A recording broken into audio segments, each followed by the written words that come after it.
Episode number 47. If my mosquitoes are guilty, sir, the guilty shall be placed in your majesty's hands, who will dispose of them at your good pleasure.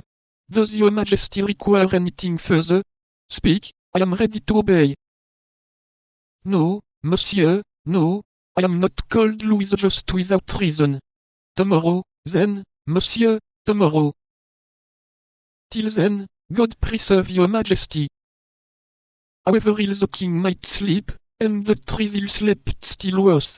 He had ordered his 3 musketeers and their companion to be with him at 6:30 in the morning.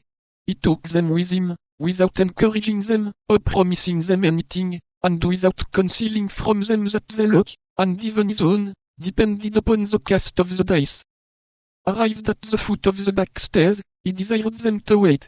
If the king was still irritated against them, they would depart without being seen. If the king consented to see them, they would only have to be called. On arriving at the king's private antechamber, de Treville found La Chesnay, who informed him that they had not been able to find de La Tremouille on the preceding evening at his hotel, that he returned too late to present himself at the Louvre, that he had only that moment arrived, and that he was at that very hour with the king. This circumstance pleased de Treville much, as he thus became certain that no foreign suggestion could insinuate itself between de La Tremouille's testimony and himself.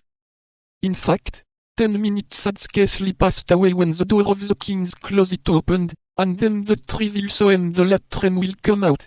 The duke came straight up to him, and said, "Monsieur de Treville, His Majesty has just sent for me in order to inquire respecting the circumstances which took place yesterday at my hotel. I have told him the truth, that is to say, that the fault lay with my people, and that I was ready to offer you my excuses.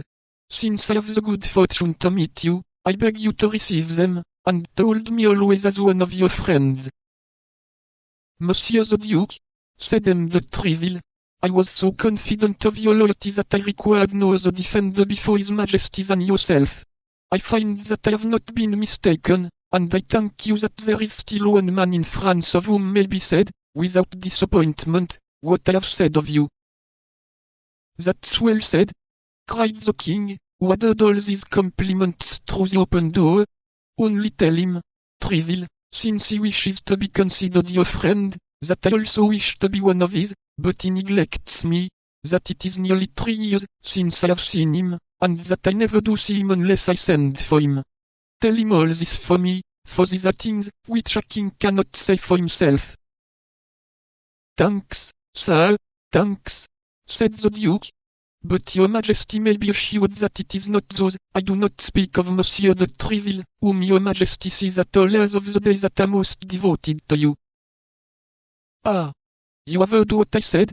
So much the better, Duke, so much the better," said the king, advancing towards the door. "Ah, it is you, Treville. Where are your musketeers? I told you the day before yesterday to bring them with you. Why have you not done so?"